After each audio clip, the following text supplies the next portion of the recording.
itu jangan dipandang sebagai serta-merta dia anti sains, bukan. Ini yang dikritik adalah institusinya, yaitu institusi yang menerapkan sains untuk lockdown, atau institusi yang menerapkan sains untuk mewajibkan vaksin. Jadi yang dikritik adalah institusinya. Tidak harus kita mengkritik seseorang, oh berarti kamu menolak hasil sains dong, menolak vaksin. Kamu menolak lockdown berarti kamu menolak analisis rasional dong, misalnya begitu. Kamu menolak brain dead berarti menolak kajian ilmiah dong. Tidak berarti begitu. Karena yang dikritik sebenarnya adalah penerapan dari sains itu secara institusional.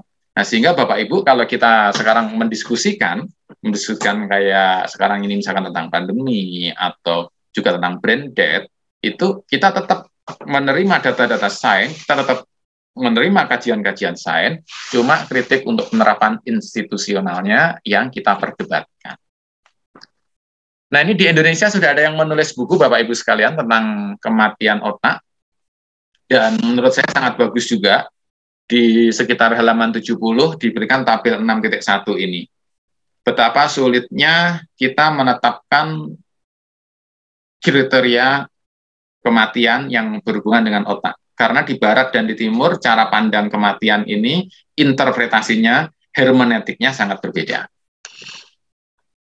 Kalau di barat, pemisahan yang jelas antara tubuh dan jiwa. Umumnya ya. Kalau di timur, pandangan hidup yang terintegrasi antara tubuh, roh, dan alam itu menyatu. Di barat, otak adalah organ yang paling dominan, sehingga kalau otaknya nggak berfungsi, bisa dianggap begitu saja mati, gitu ya. Kalau di timur, tidak jelas dominasi dari otak itu. Tubuh itu mempunyai kekuatan masing-masing. Di barat, jiwa atau roh dianggapnya hidup di otak. Nah, sehingga lagi-lagi orang barat lebih tegas kalau otaknya nggak berfungsi ya, karena roh ada di sana. Nah, sementara di timur, jiwa atau roh bersemayam di seluruh tubuh. Kemudian yang agak bawah, kehidupan dapat dijelaskan oleh hukum fisika di barat ya. Jadi yang positivism, nah, yang cukup kuat di barat. Nah, kalau di timur, kehidupan itu penuh misterius, penuh keajaiban gitu ya, penuh tanda tanya, penuh hikmah gitu. Nah, sehingga memang lebih luas ya. Di barat ada batas yang jelas antara hidup dan mati. Di timur batasnya ambigu. Hidup dan mati itu bisa menyatu. Bahwa orang mati itu hanya berpindah alam. Dari alam dunia ke alam kubur, nanti ke alam akhirat dan ke alam-alam berikutnya. Transisi saja. Di barat hidup harus dikontrol dan direncanakan. Di timur hidup harus dinikmati, dihormati, disyukuri. Di barat, upaya mengendalikan bentuk dan waktu kematian. Di timur, mengalir secara alamiah. Di barat, otonomi dan individual. Di timur, hubungan interpersonal, kedekatan, itu sangat kuat. Nah, dua pandangan yang berbeda ini menyebabkan sangat sulit bagi di timur untuk menerapkan interpretasi penetapan hidup dan mati sesuai dengan barat. Meski demikian, di barat sebenarnya juga tetap terjadi dilema ya Bapak Ibu sekalian, tetap terjadi konflik ya, tidak mudah juga. Ini ditegaskan oleh penulis Bapak Ibu sekalian, aspek sosio-religius sangat berperan. Secara fikih pada tahun 81, nah berarti Islam ya, Islamic Fikih Academy sudah mensahkan bahwa kematian batang otak itu sah. Kemudian tahun 86 juga The Council of Islamic Jurisprudency, yaitu ya fikih juga gitu, tahun 86 juga sudah menetapkan. Meski demikian, masyarakat secara luas tidak mudah menerima, Bapak Ibu sekalian. Apalagi kalau yang akan divonis itu adalah masih remaja, karena masa depannya masih panjang, atau masih anak-anak, masa depannya masih panjang. Jadi kita masih berharap bahwa bisa ditolong. Apakah ada kemungkinan bisa ditolong, Bapak Ibu sekalian? Ya, kalau kita bicara kemungkinan, ya kemungkinan kecil masih ada, ya masih ada. Meskipun kecil sekali, Bapak Ibu sekalian. Dan untuk itu kita beruntung Bapak Ibu sekalian, tahun 2014 sudah ada peraturan Menteri Kesehatan ya PMK nomor 37 tentang penentuan kematian dan pemanfaatan organ donor ya, berhubungan dengan yang kita bahas ini. Menurut saya ini benar Bapak Ibu, yang pasal 2 ini ya, A. Memberikan kepastian hukum, dan B. Memberikan perlindungan kepada pasien dan keluarga. Dengan adanya peraturan Menteri ini, secara hukum menjadi jelas. Ruang lingkupnya, pasal 3, A. Penentuan mati batang otak, kemudian B. Penghentian terapi bantuan, karena kalau sudah dinyatakan meninggal, berarti kan bantuan untuk pernafasan dan sebagainya dihentikan. Kemudian C. Penundaan terapi bantuan hidup, dan D. Pemanfaatan organ donor. Sehingga memang efeknya banyak Bapak Ibu sekalian ya. Pasal 6, penentuan kematian di luar fasilitas pelayanan kesehatan dapat dilakukan oleh tenaga medis atau tenaga kesehatan lainnya yang memiliki kewenangan.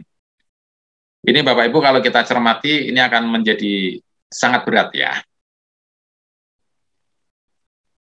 Pasal 7 bisa menggunakan diagnosis kematian klinis konvensional atau kematian mati batang otak. Pasal 8 didasarkan pada berhentinya fungsi sistem jantung. Pasal 8 ayat 2, proses penentuan kematian klinis dilakukan sesuai standar profesi. Bapak Ibu sekalian, problem yang muncul apa Bapak Ibu? Kalau kita membaca pasal-pasal ini sudah menurut saya sangat bagus memberikan perlindungan dan kejelasan. Problem yang muncul adalah satu, bagi tenaga medis untuk menentukan apakah seorang pasien ini sudah meninggal atau belum, itu akan tetap terikat teorema Gödel tadi, Bapak Ibu sekalian, bahwa ilmu kita tidak sempurna. Jadi justru dengan ada peraturan ini, secara legal tenaga medis itu sudah aman sebenarnya, sudah terlindungi, tetapi secara nurani tetap terjadi dilema. Masih bisa diselamatkan atau belum? Karena keilmuan kita tidak lengkap. Nah, pasal 9 lebih jelas lagi, Bapak Ibu sekalian, hanya dapat dilakukan oleh 3 orang dokter. 3 orang dokter menurut saya sudah sangat bagus juga, Bapak Ibu sekalian. Karena kalau hanya 1 orang, berarti bebannya kepada 1 orang terlalu berat. Nah, dengan 3 orang dokter, jadi kita share ya, share resiko lah, kira-kira begitu, share beban, Bapak Ibu sekalian. Nah, di sini juga pasal 2 disebutkan spesialis anestesi dan spesialis saraf, dan persyaratannya ketat, Bapak Ibu sekalian. Pasal 3, pasal 4, pasal 5, sampai ruang rawatnya juga ditetapkan. Ini sudah sangat rapi, Bapak Ibu sekalian, menurut saya. Bagaimanapun, beban seorang dokter sangat berat. Kalau menurut saya, Bapak Ibu, beban seorang dokter sangat berat. Tapi ada yang lebih berat lagi, Bapak Ibu. Keluarga. Itu lebih berat lagi. Dan Bapak Ibu, kalau kita mencermati lebih dalam lagi, yang lebih berat lagi siapa? PMK, Pak. Peraturan Menteri Kesehatan. Pak Menteri Kesehatan. Ketika tanda tangan ini dengan sepenuh hati, maka Pak Menteri Kesehatan tahu nasib rakyat se-Indonesia ditentukan oleh tanda tangan Pak Menteri Kesehatan. Jadi Pak Menteri Kesehatan ini, Bapak Ibu sekalian, bebannya menjadi sangat berat karena menentukan mati hidupnya ribuan orang, ratusan ribu orang. Kalau dinaikkan lagi, Bapak Ibu sekalian, menteri itu siapa yang memilih? Siapa yang menetapkan? Presiden, Pak. Jadi kalau kita cermati, Bapak Ibu sekalian, secara aksiologi, secara filsafat sains, Presiden tanggung jawabnya sangat besar sekali. Ini kita hanya bicara masalah kesehatan, secuil dari kesehatan.